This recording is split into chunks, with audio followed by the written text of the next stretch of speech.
Cyberpunk 2077 is a game. I might beg to differ. Some people even say it's a good one. Considering I've spent the last 20 years playing the same 3 games, I may be the only person in the world that hasn't actually beat Cyberpunk yet. So why not make my first experience as difficult as possible? The rules are simple: no weapons, no cyberware. We will be completing the main quest line with absolutely nothing but our bare fists. For a bit of an extra challenge, we're going to be trying to do it as fast as possible without touching any side content. Meet the hero of our story, Quimbly Gimble, V for short. Born unrealistically well endowed, but with his intelligence slider at the bare minimum, he's never quite had an affinity for technology. Back in Cyrodiil, that's fine, they're all Luddites, but here in Night City, it's a hindrance to say the least. After years of punching our way through odd jobs, our life changes forever when a heist goes wrong and we meet our new best friend, Jackie. Hey, do you know how to start this thing?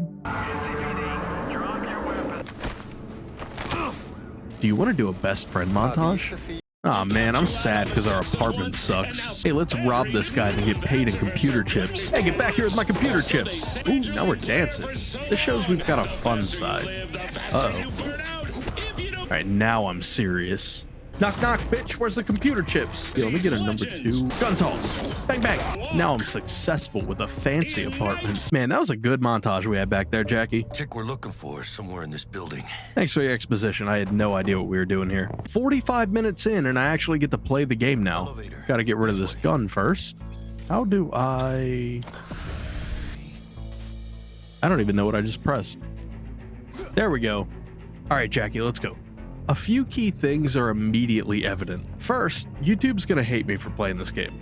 Second, that's a surprisingly high amount of damage for bare fists, and a surprisingly small amount of damage for being shot in the face with a shotgun.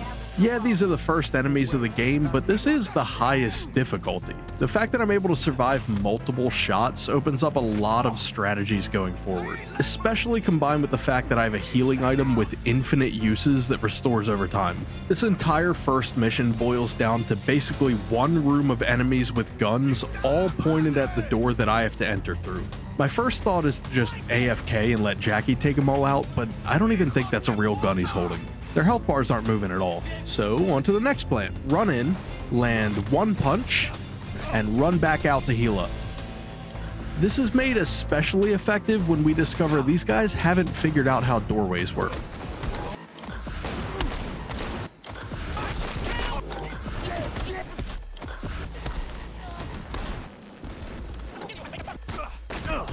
Boss fight time.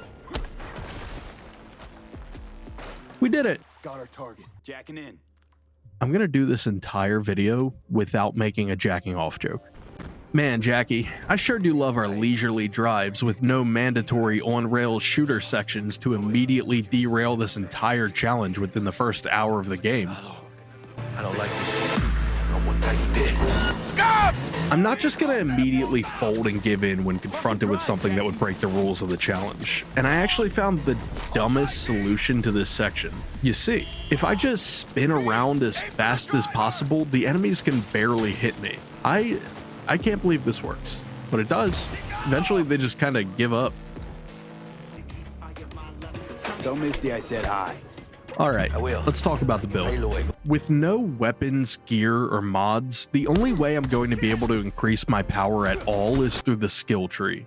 A few points into technical ability gives us an extra charge of our healing item, as well as increased recharge speed. But other than that, we'll be dumping all of our points into body. This will give us constant health regen during combat, greatly increased max health, and increased healing with our healing item. In addition to all of the defensive bonuses, body also allows us to scale our damage. Unlike most games, Cyberpunk actually has some support for unarmed builds. Fists count as blunt weapons, which sounds obvious, but believe me, most games don't see it that way. So by picking up the blunt weapon perks on the right side of the tree, we get increased attack speed, increased damage, armor reduction on hit, and eventually a completely broken ability. We'll talk about that when we get there. For now, our next objective is to visit a Ripper doc regarding an STD we picked up from the bathtub lady. Don't you worry, mi amor. We're bulletproof. Oh no. You're gonna die, aren't you? Kuroshi Optics. This game really wants me to break the rules I've set for this challenge. Look, there's nothing I can do about the mods the Ripper Doc installs here. They're completely mandatory to progress the main quest line. However, I can just not use them. So that's what I'm gonna do. We'll just pretend I don't have a sick-ass robot eye. After the doc patches up my robo-syphilis, Jackie informs us that we need to meet with one of the most powerful fixers in Night City, Dexter Deshawn, to speak about a massive job he has lined up for us. Dex lets us in on the plans for an ambitious heist to steal a prototype chip from the Arasaka Corporation. In preparation for the job, he gives us two tasks. The first is to steal a high-tech military robot from a gang, and the second is to talk to a woman. Considering it's been about an hour since I've gotten to punch anything and the courts say I'm not technically allowed to be within 50 feet of women anymore, we decide to tackle the gang first. Take a hit. Ooh, free drugs. Jackie, stop making me look lame in front of my new friends. I don't see any fucking brick around here, do you? Hey, weren't you guys in Resident Evil 8? Well, that was easy. The next couple rooms are not as simple. Since these cybernetics were forced upon us, we're now able to be hacked by enemy netrunners. In a normal playthrough, as soon as we saw this red line appear, we'd throw a grenade or shoot the netrunner in the face. Obviously, we're more limited in how we have to approach this. We could sprint across the room full of enemies to start wailing on whoever decided to be audacious enough to hack us, but that's a quick way to earn a trip back to the load screen. Our best way to confront getting hacked is to just fall back, let it happen, and wait for it to be over. This is really annoying, but as long as I don't let myself get caught out in the middle of a fight when the hack finishes, we're fine. Hey, that's a guy we came here to meet. Hey Jackie, maybe this detonator blows the door open. Oh. Ooh. So far, each room has been relatively simple and not too different from the first mission. We can sprint in, land some hits, heal up if we take too much damage, and then fall back to a previous room while we sit around and wait for our healing item charges to come back. It's in the next room that we pick up a new strategy. Grabbing an enemy when they're either unaware of our presence or dazed allows us to kill any enemy with a single button press. The final room is much more cramped and we aren't able to completely fall back into previous rooms for safety. Lucky for us, we're somehow able to re-stealth and drop combat by just sitting behind a box. As soon as we're not technically in combat anymore, we can lock in a save and then jump the remaining enemies when they walk near us to investigate.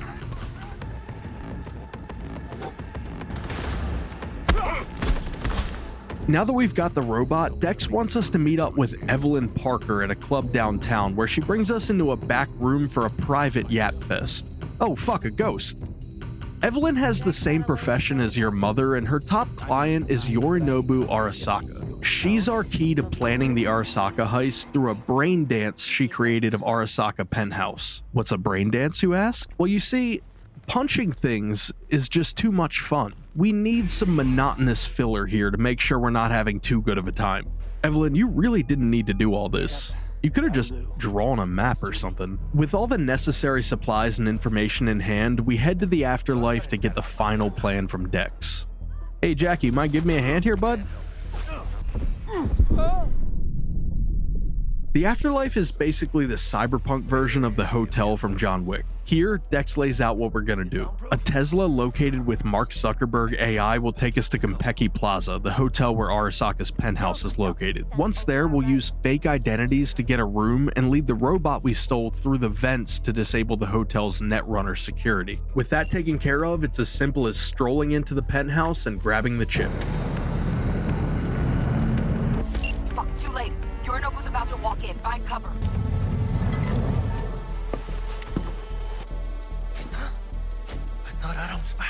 He named himself a pun? Yeah, I'm gonna kill him for that. Jackie, I'm gonna be real with you. This is probably where you're gonna die. It really seems like they're setting up a cinematic death scene here and, well, I'm the main character. Oh shit. Arasaka has been murdered. Pops. Know what this means? Security's gonna swarm the place any second. We're gonna somehow reach the lobby. The easiest way for Jackie and I to escape Konpeki Plaza is going to be completely relying on stealth and sneak executions.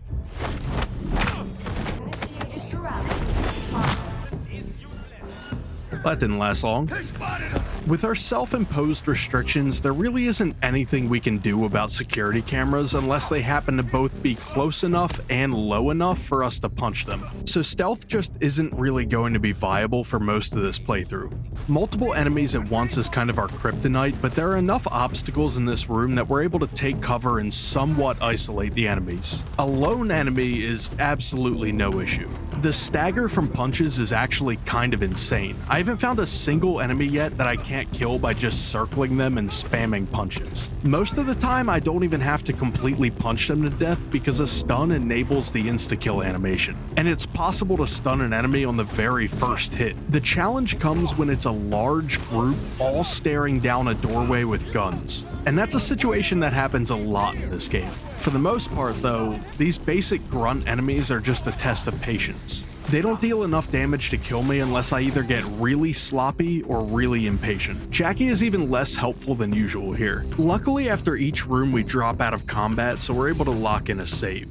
A death here at worst means we just have to redo the current room.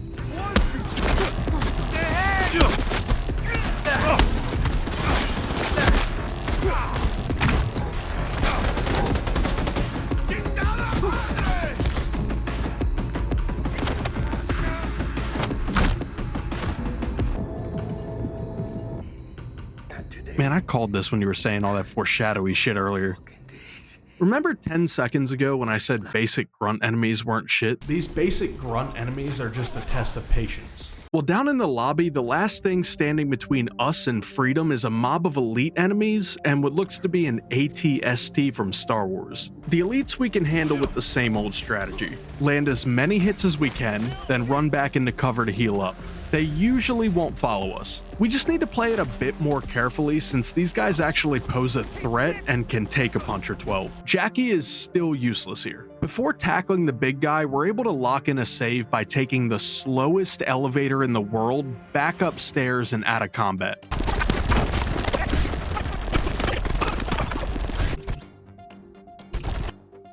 We're gonna need that save considering this guy has 2 massive machine gun arms and an AoE stomp that stuns us. I could technically brute force this by going back up the elevator after every single hit, but that would probably take about 67 years. Eventually, after far too much pain and suffering, we get a breakthrough. Standing on a surface that's slightly lower than the mech makes us completely immune to his stomp attack, but he'll keep trying anyway. This gives us time to land enough punches to break his machine guns and finally take him down for good. Hellman, got it! We finally escaped the hotel, but back in the getaway car, we're hit with yet another on-rails shooter section. Unlike the first time, the Beyblade strategy works to keep us alive, but that's not enough. If we don't kill these drones within the time limit, we're insta-killed and sent back to the beginning of this section. I got an idea.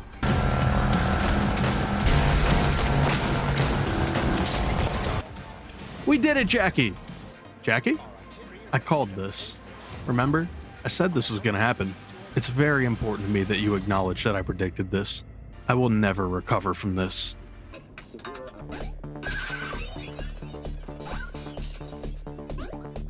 Believe it or not, Dex isn't too happy about how that heist went. Oh, you can't kill me. I'm the main character. A title screen? I'm 4 hours into this game. Where are we now? Oh my god.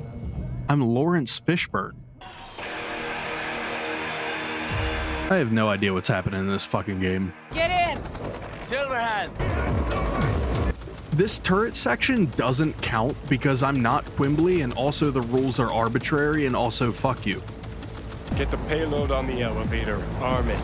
The beginning of the Jimmy Metal Fist section is brain dead easy, considering we've got extremely high max health that fully restores on its own after not getting hit for just a few seconds. It's when we get to this room that problems start to arise. We just gotta save before walking through those doors, so how bad could it be? Well, it wouldn't be a Quimbly Gimble video without game crashes, and every time I try to load a save in this mission, it's an immediate CTD. Every single death means redoing all of the lead up to this room, cutscene and all. We have to do this whole thing in one go.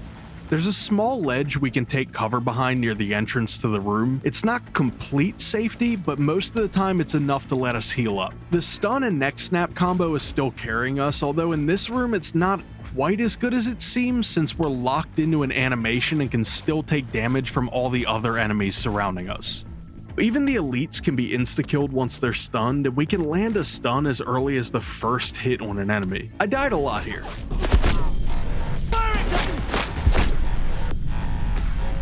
Hiding on these stairs off to the side, baiting enemies over one by one, proved to be the best strategy and the only way we could finally clear this room. In response to being put into a self-defense situation by Adam Smasher, we take the proportional response of detonating a nuclear bomb inside Arasaka Tower. Arasaka isn't very happy about this, and as punishment, they turn Johnny into an MP3.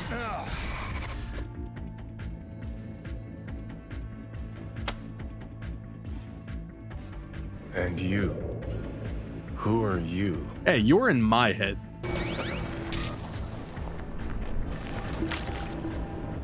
Dex, you fat bitch. You and me figure. Yeah, it doesn't feel so good, does it? Hey, I don't speak Japanese. Quiet.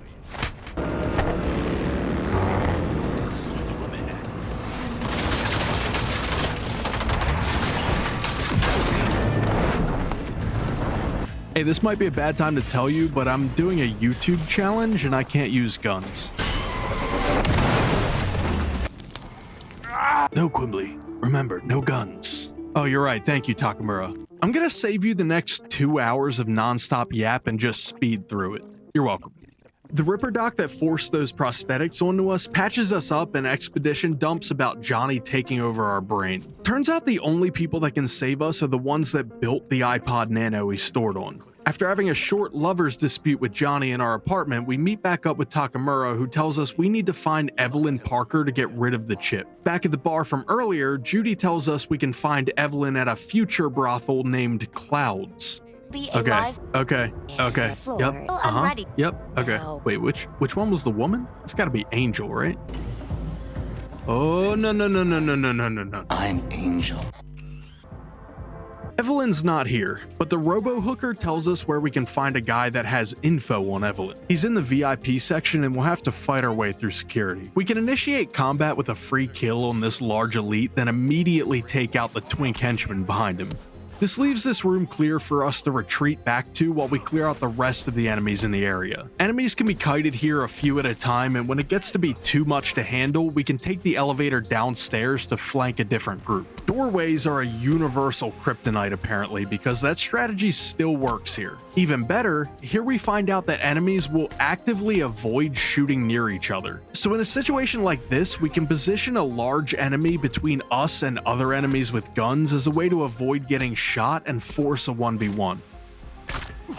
Back upstairs, we clear out the last few enemies and talk to story character 481, who points us in the direction of story character 482 down the hall. He didn't want to talk. His computer, however, gave us all the information we need. We're pointed in the direction of a Ripper Doc clinic run by someone named Fingers, and I can show you about this much of it on YouTube. Fingers tells us Evelyn was taken by people running an illegal brain dance studio and mentions Death's Head Moth. Sounds like yet another person to talk to.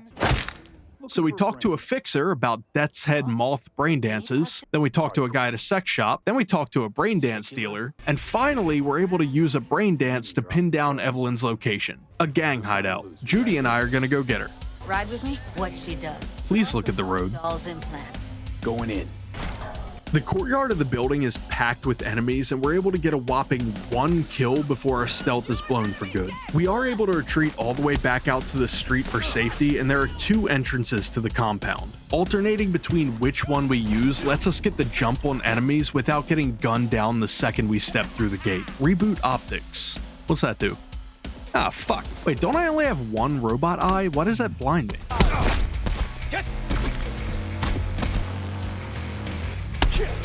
With the courtyard clear, the exact same strategy can be used to clear the first floor of the warehouse by alternating between the main entrance and a hidden entrance on the upper floor.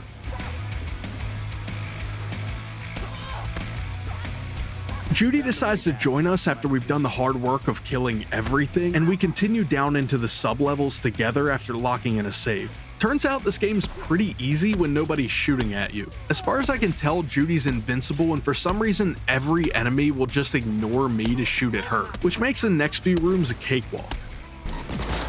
At this point, we've gained a decent amount of levels and have unlocked a pretty major perk.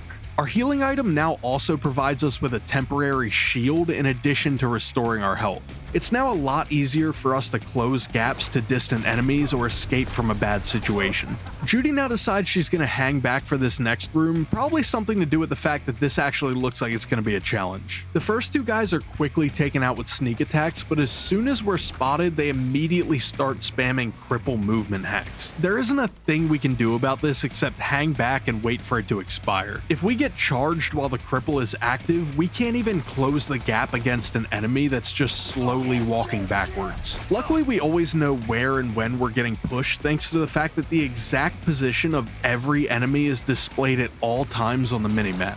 I think I spend as much time staring at this as I do all of this.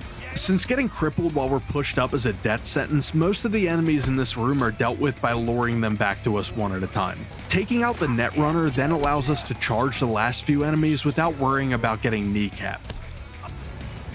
Hey, nice of you to join us again. Yeah, no, don't worry, I handled everything. That's Evelyn. Just don't touch her. Wakey, wakey. Alright, I'm gonna put a big old disclaimer here.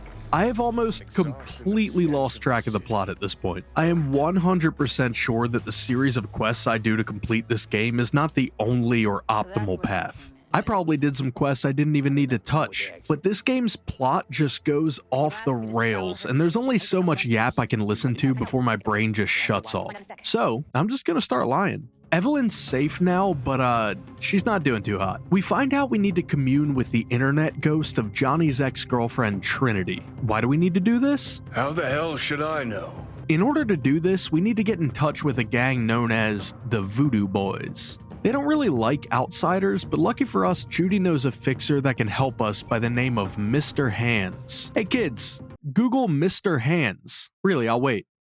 It's fucking wild, right? So we talk on the phone, then we talk at their chapel, then we talk at a butcher shop, and finally we do a walking speed escort quest with no combat, just more talking. Hey, I think Die Hard is happening over there.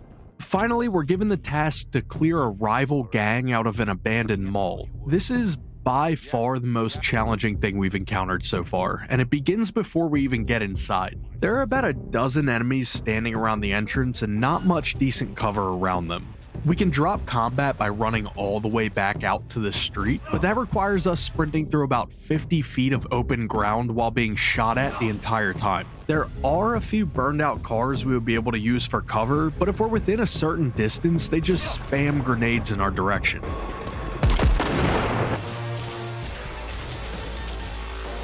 Most of the enemies in this first group aren't elites, so they go down in just a few hits. Eventually, we're left in a 1v1 boxing match with the owner of the local Subaru dealership. After about 200 punches to the back of the head, we finally get the stun and can finish her off. The last group outside is easily dispatched, and then we're able to head into the mall. After opening with a few stealth kills on some elites, all hell breaks loose. As soon as we're detected, the doors we came through lock and we're completely trapped. Most of the cheese strats we've developed by this point are off the table now. I think we'll be fine as long as they don't go Super Saiyan and start teleporting around. Well, at least they aren't shooting me through walls. Even if I run as far back as I can and hide for several minutes, I can't drop combat. Most of the time I get followed all the way back here. There really is no reprieve for this entire section. Eventually, all the enemies in this entry area are dead, and we need to continue into the main atrium of the mall. Problem is, everyone in here knows exactly where we are, and there's, you guessed it, one entrance for us to go through. I think they're getting smarter now because it's a lot harder to lure them through the doorway to isolate them. We can pre-heal for the shield, then run in and get a few hits, but there's so many of them, it really is just 2 or 3 hits before we have to retreat again. It doesn't help that Placide's dumbass won't leave us alone on the radio. Yeah, a little late for that, buddy. Once the bravest enemies are dealt with, all that's left is the smart ones who are staying about 20 feet back with their guns out. It's becoming dangerous to even peek out there, but that's what we've got to do to draw their attention. Every once in a while, one of them will get bored and run in here after us, which lets us calmly explain the situation to them until they agree to leave us alone. Randomly, the game decides to briefly drop us out of combat, so we're able to lock in our progress with a save. With our cheeks unclenched for the first time in 30 minutes, I make the executive decision to just run past the remaining enemies and see how it works out. It works out surprisingly well, actually. Who is Sasquatch? Oh, you is Sasquatch. Alright, take 2. Fuck. It was a valiant effort, but maybe we should clear out these last enemies. I'm not trying to do a Dark Souls death run for every attempt at this boss.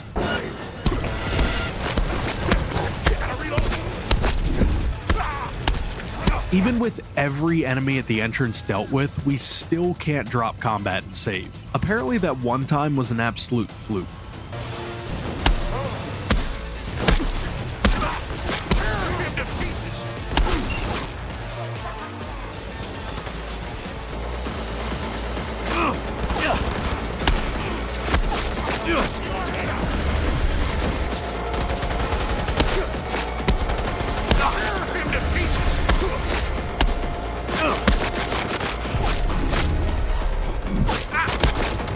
It's only after killing every single enemy in the entire mall and completing the first objective of this mission that we're finally able to save again.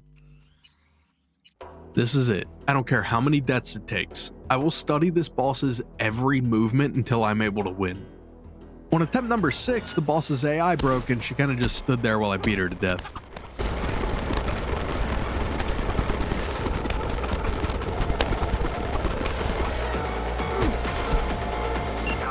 So anyway, with that taken care of, we continue into the mall's movie theater where we confront a Netwatch agent inside. He offers us a deal, but little does he know, we stopped paying attention to the plot several missions ago and have absolutely no idea what's going on right now. We'll take the deal. I knew we'd have a meeting of the minds. That was a genuinely fun and challenging section of the game. So of course now it's time for another hour of yap. We are to take you to Placide. We head back to Placide, who's so happy to see us he gives us a hug. Our loving embrace is then broken up by Bridget, who uploads us both into the Matrix to find Trinity. And then... Thanks, I'll be here all week. Can't show this on YouTube. Outside, we get jumped by some Arasaka goons who kidnap Trinity after a forced death sequence. This was bullshit. I won that fight. No! We wake up in a Ripperdoc clinic, then immediately head to Rogue for help in rescuing Trinity. We're going to take the fight to Arasaka. Oh, fucking ninja. Alright, let's go through the checklist. Johnny's massive health pool. Check. Allies. Check. Doorway. Check. You guys got this, right? Oh, fuck. They figured out doors. No. Aside from the one teleporting elite, these are all filler enemies. The real trouble starts when we get outside. There'll be more at the bottom. Bet you thou. Even I know that's not a lot of money.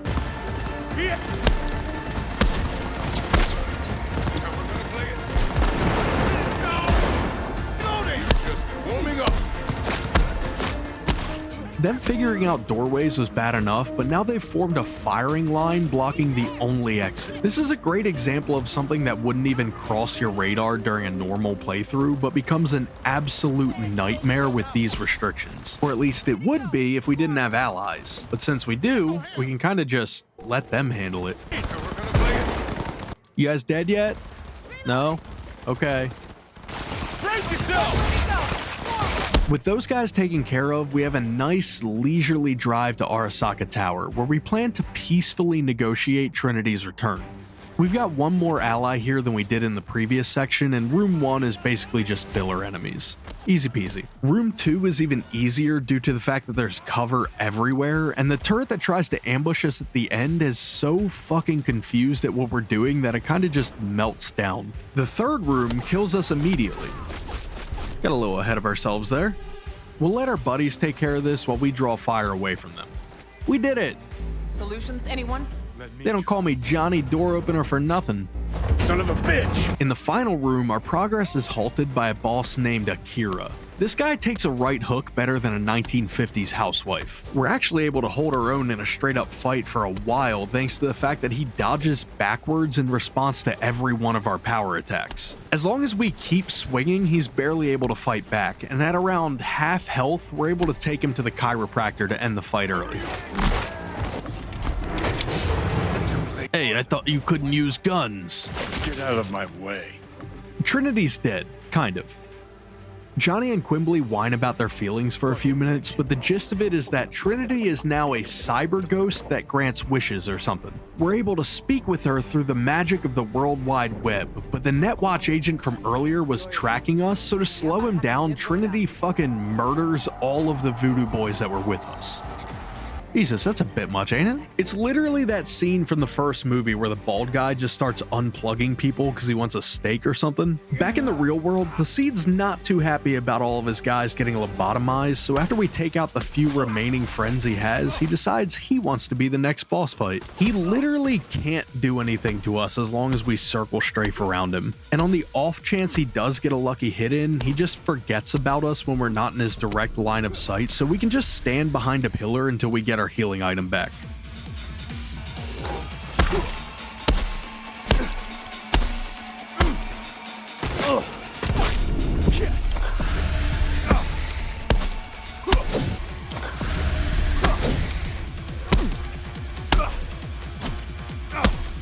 With that, the Voodoo Boys section is complete. It's time to meet back up with Takamura to see if he has any updates for us.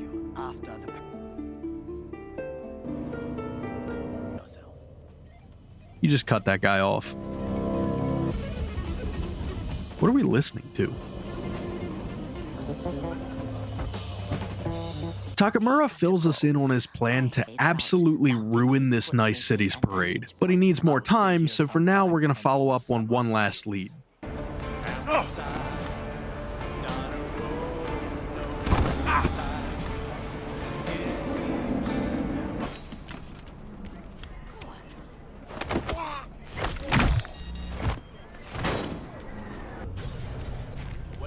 I lost everything. Let me be. Let him in. Rogue tells us about Anders Hellman, the architect of the Zune that's jammed in my skull. She also points us in the direction of Panam, a mercenary who can help us get to Anders. Pan American Airways agrees to assist us on the condition that we help her recover her stolen car. This is an extremely interesting combat encounter. We need to ambush the gang when they return with the stolen car. Before they arrive, we rig the lights in the intersection to serve as a diversion. There's going to be a lot of them, and there's only 2 of us. So anyway, as soon as they pull up, we snap the neck of the driver, grab the key, and speed off. Move. I'll take the wheel. Now we can work on my thing, right? Let's get this over. Where are we going? Hey, I don't think you're supposed to drive down here. Okay, Panama super pinky swears she'll help us after we take out the head of the group that stole her car. The go-to strat is always landing a few hits and then running back into cover, but these guys don't like that idea. If they want to play dirty, we can too. Remember that subtle foreshadowing from earlier? And eventually, a completely broken ability. We'll talk about that when we get there. Well, it's time. We've got enough perk points saved up to unlock the Quake ability. which aside from being named after a much better game, is the most powerful ability in our arsenal. It does this.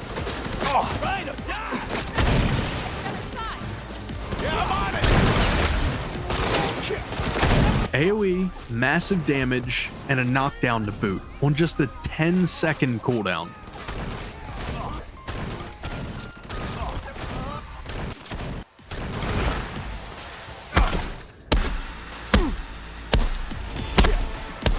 Alright, can we get to my thing now?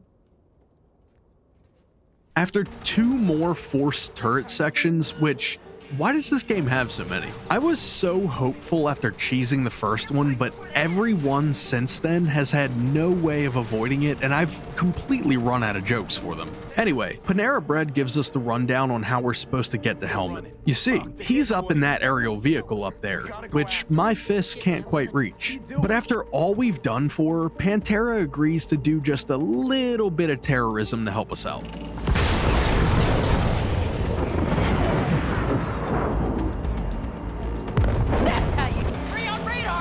Oh, come on. We'll scan the area. We have to get our bearings.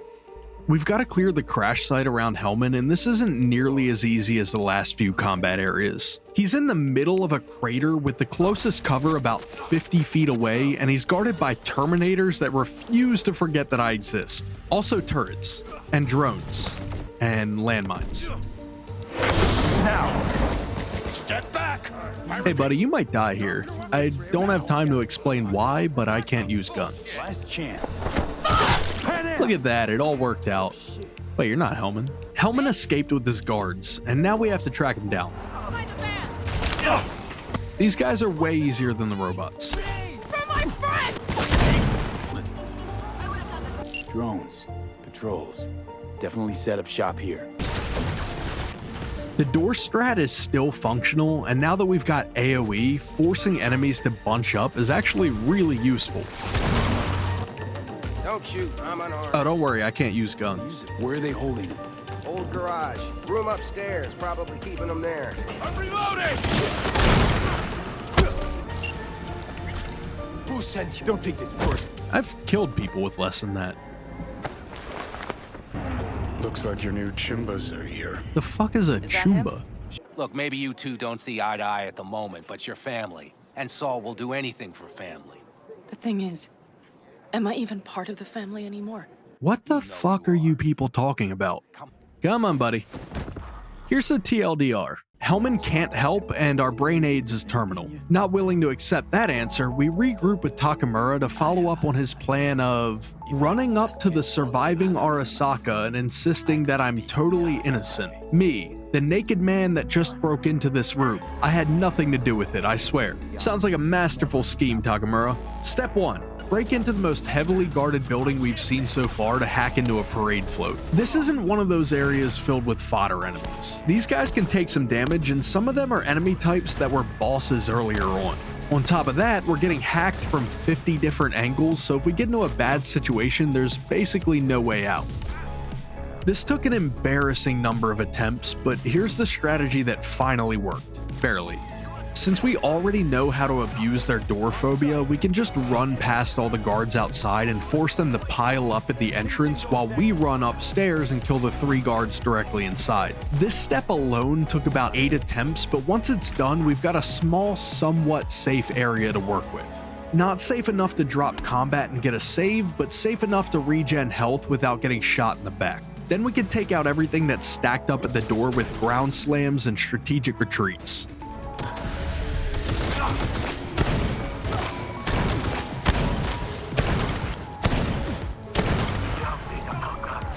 Arasaka reinforcements are here.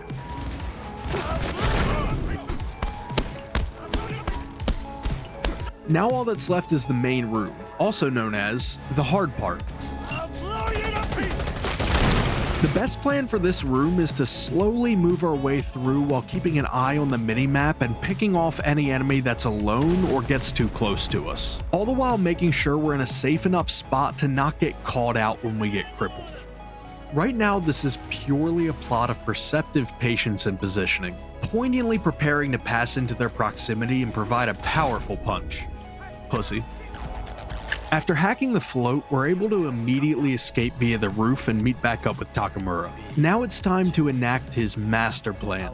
This is supposed to be a stealth mission. I'm gonna tell you right now, that shit goes out the window immediately. We need to take out 3 snipers to protect Takamura. The first 2 are completely free, but on the way to the third, we have to walk right through a group of guards and our cover is blown for good. There's about 10 guards in this one room. The hit and run tactic works here because they won't follow us all the way downstairs. I'm not quite sure why they won't. One of our perks gives us 60% faster health regen while sprinting, so they've got to hear us down here doing laps. With the first group of guards cleared, a drone appears outside the window, exploiting our one weakness of distances greater than 3 feet. We're just gonna have to deal with this while taking out the rest of the enemies. Patience is key here because we're getting hit from all angles.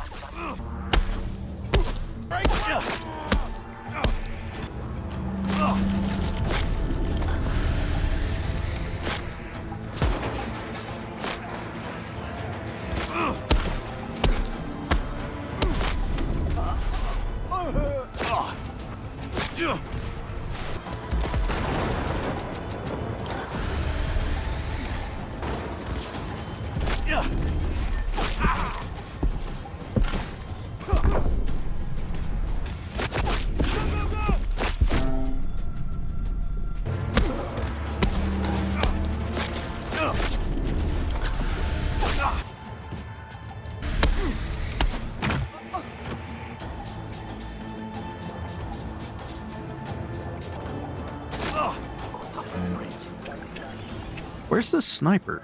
Oh no, It took me 8 attempts to get to you. You're not getting away that easy.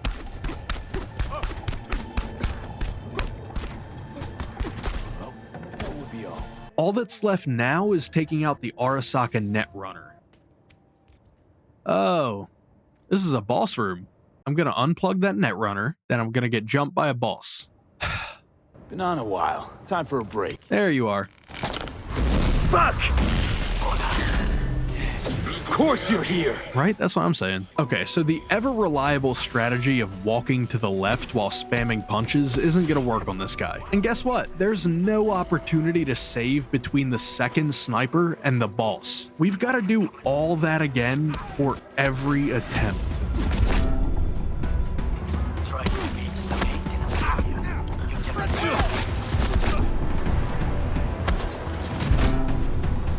After finally making it back, we take a quick look around the arena to get our bearings and then give this another shot. Since we can't take him head on, it seems smart to resort to the tried and true tactic of running away after one punch. He does half our health per hit.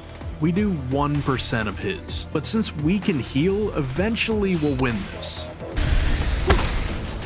And he heals too. After taking enough damage, he'll go invisible and hide. The entire time he's invisible, he'll be regenerating health, so we need to find him as quickly as possible. That's right. So, run circles around the arena until we have full charges on our healing item, then turn around and hit him a few times, then every 30% or so health we swap roles and chase him down. It doesn't sound too bad, but impatience again is the real killer here. If we overstay our welcome and go in for too many hits in one cycle, he can almost instantly kill us. Keep in mind, if we die here, it takes a solid 20 minutes to get back for another attempt. This is high stakes.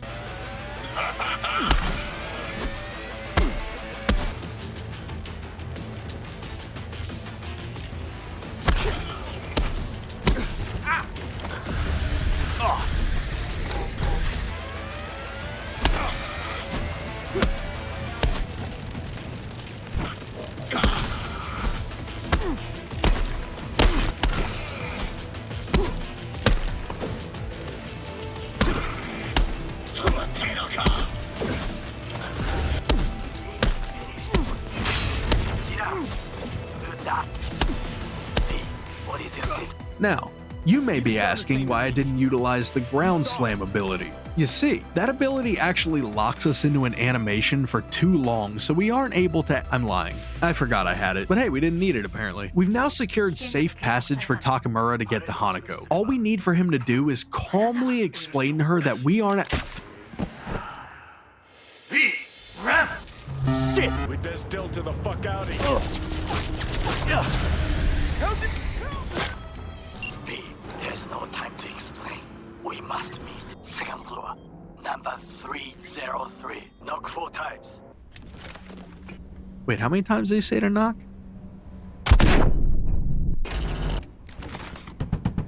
Okay. This is our chance to tell Hanako everything. Shut up. I am just a 2-bit thief that stole that fucking relic off you. You. Oh yeah, Yorinobu is Johnny fucking Silverhand. I apologize on his behalf.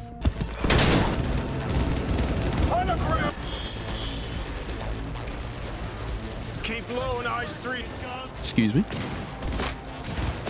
Excuse me. Just gonna scooch on past you. Approaching target. Some part of that interaction somehow convinced Hanako that we're telling the truth, and now she wants us to meet her at a club named Embers. Hey, I've seen memes about this. Here, Hanako informs us of her master plan. Tell the Arasaka board of directors the truth. I'm not even joking this time. I do not expect you to understand. That's actually her entire plan. Just walk into Arasaka Tower and be like, hey guys, he did it by the way. We cool? What's that? Oh, the burglary? Yeah, no, that was me. Oh, I'm under arrest? Yeah, that's fair. One issue. Hanako can't go 24 hours without getting abducted or something, so now we've got to go get her ass. I'm insulted by this, honestly. I thought we were done with the easy fodder enemies. Oh, fuck. So there is sort of a boss for this area, but instead of not knowing how doors work, this guy just forgets that walls are supposed to be solid and hands us a free kill. Now it's as easy as cleaning up the rest of the guards.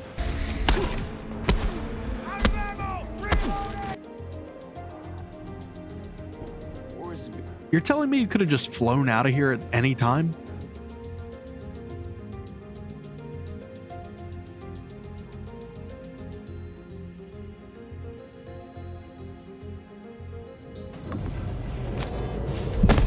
Alright, Hanako, show us the way. Okay, so Dad's alive, kind of, which begs the question, why do I need to be here? Hello, gentlemen. Thank you for meeting here today. I'm here to pitch an incredible new product. Fentanyl-scented candles.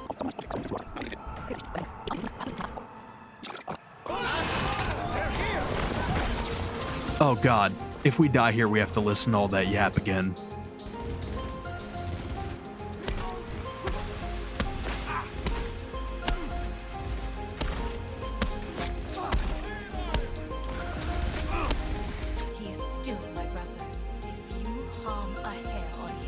Yeah, I'm gonna kill him.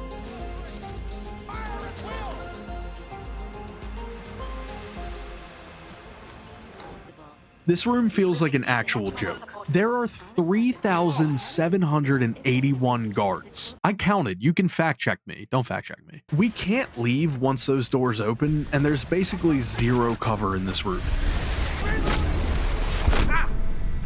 Our one saving grace is the turrets that drop down as soon as the fight starts to help us out, but those are destroyed within a few seconds. It takes a lot of runs. But eventually we're able to get a good start by distracting as many enemies as possible to give the turrets time to take out more guards. By the time they're destroyed, there's only a little less than a dozen guards left. This is where we implement the real strategy. A careful balance of taking cover and sliding. A lot of sliding.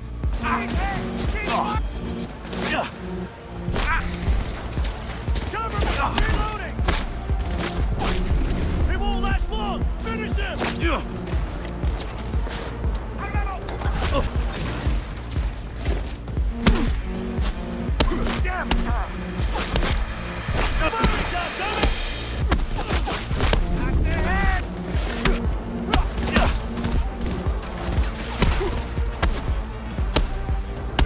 And that's it. We beat the game. Oh yeah. I told you I was gonna kill you for that dumbass pun name. Adam Smash. He's got a lot of different attacks, and we can ignore pretty much all of them by running in circles around this massive arena while we wait for our ground slam cooldown. Just a few small issues with that plan. First off, the ground slam does less than 1% of his health bar in damage. And second, we have to get close to damage him, obviously. And close is not where we want to be in relation to this guy. He can kill us in 2 melee hits. If we don't perfectly time our slam, it's over.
At 50% health, the walls on the side of the arena go down and ads start pouring in. We now have to juggle kiting Smasher around while trying to take out multiple guards and turrets.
When he's down to only 1/3 of his health, he finally realizes that I am a god and maybe he can't take me in a fist fight. Now he changes up his strategy. By that I mean he basically does the exact same thing as the first phase, but with an even smaller window to safely land a ground slam. Also, every once in a while, he'll run in the middle of the arena to throw a tantrum.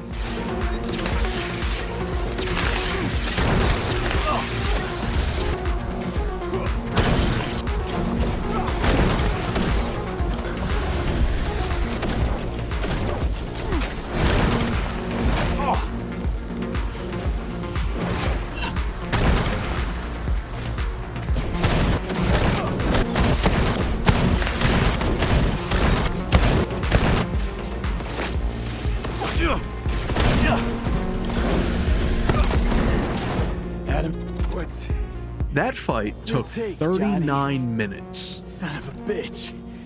It was also my very first attempt. But with that, we're finally done. Cyberpunk 2077 on the hardest difficulty with nothing but our bare fists. I assume some of you are huge Cyberpunk fans and really want to know what I think of the game after my first playthrough. It worked. It's alright.